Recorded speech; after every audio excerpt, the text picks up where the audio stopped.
I wanted to surprise my son at company, but at the door I heard my daughter-in-law, "Are you sure he won't notice?" My son whispered, "My father is stupid." I froze. Then I decided to pretend I hadn't heard anything. For now. My name is Jonathan Maloba. I am 52 years old, born in Kisumu and living in Nairobi, a senior mechanical supervisor at a private manufacturing company, a man who has worked with grease on his hands and pain in his bones for more than 30 years, and for all those years I believed one thing with my whole heart, that my only son respected me. I used to tell people with pride, if I collapse today my son will lift my name higher than I ever did. That belief is what hurt me the most on the day everything changed, because sometimes the knife that cuts the deepest is the one held by the person you raised.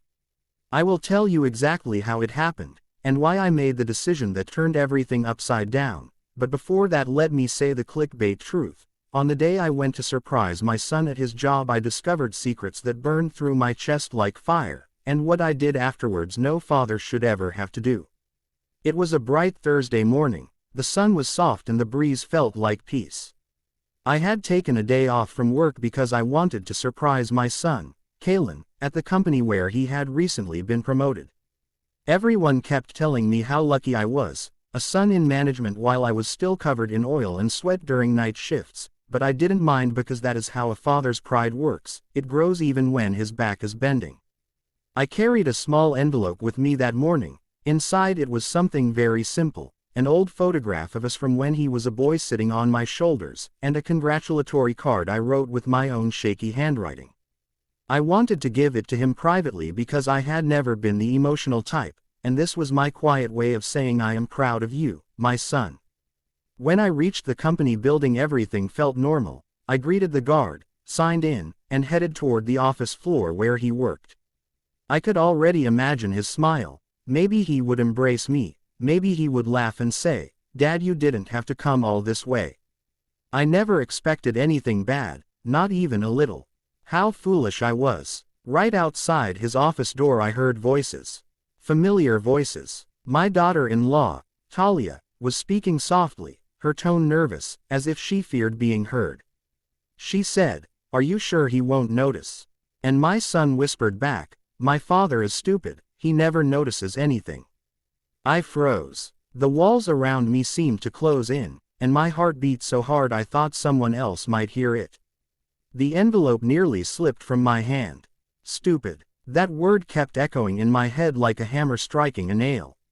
Stupid. From my own son. The child I fed when we barely had food, the child I carried on my back through hospital corridors, the child whose school fees I paid even when it meant I skipped meals. I was so shocked that I could not even react. I stood there quietly, like a ghost watching his own funeral. Talia laughed softly after he said those words. That laugh stung more than the insult. Then she said, "Good, as long as he believes that we are safe." My son responded, "He never asks questions, he believes everything I say. He is too naive to suspect anything." The air in the corridor became heavy, like someone had dropped stones onto my chest. I stepped back slowly, forcing my face to remain calm. I decided in that moment to pretend I hadn't heard anything.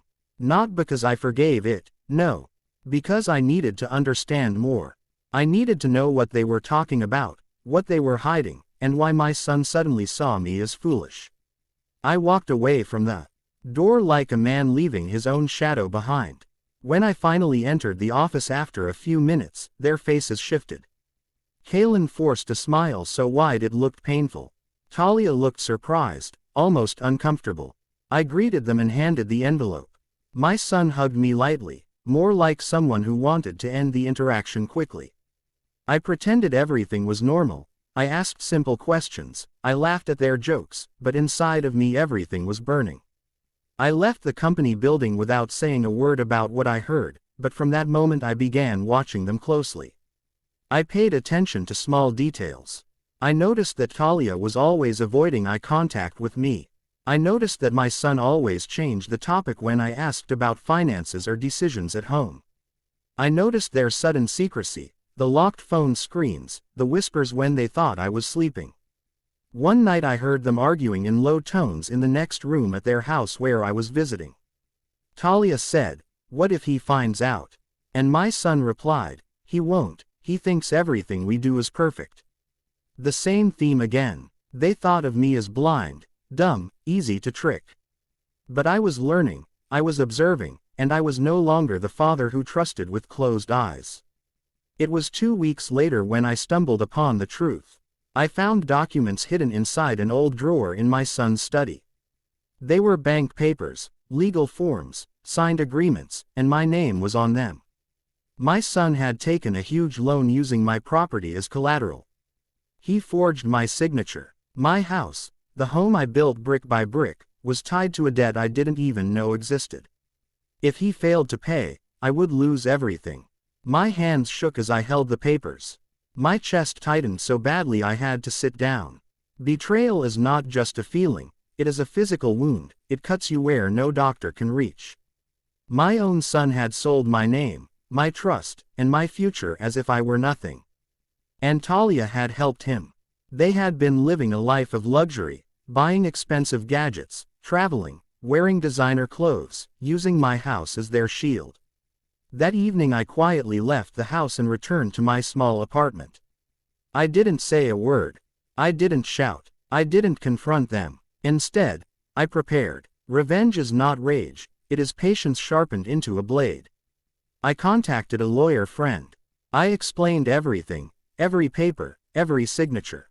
He shook his head and said, "Jonathan, this is serious, but you still have power. By law your son cannot use your property without your consent. With the right legal steps we can reverse everything." My heart felt a mix of relief and sorrow.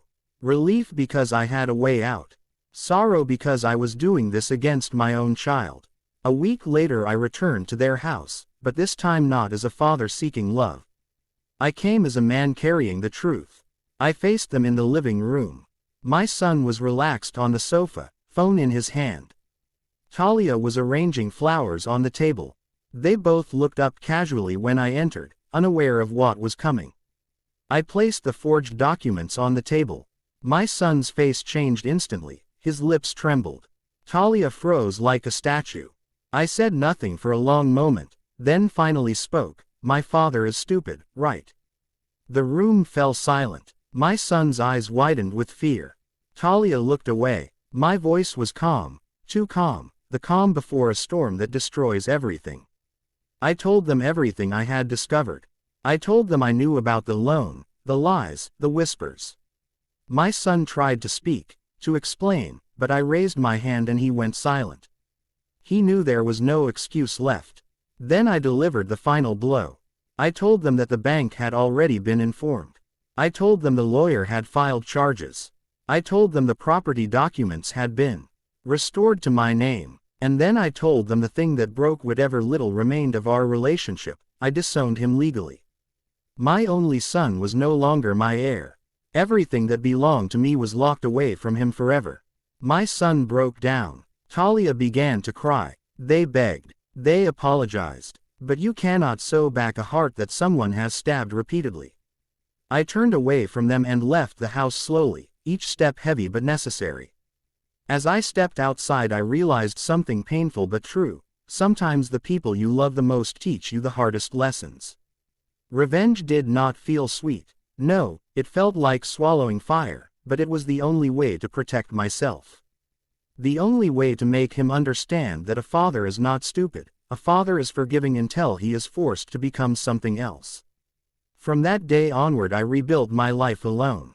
I found peace not in forgetting but in surviving.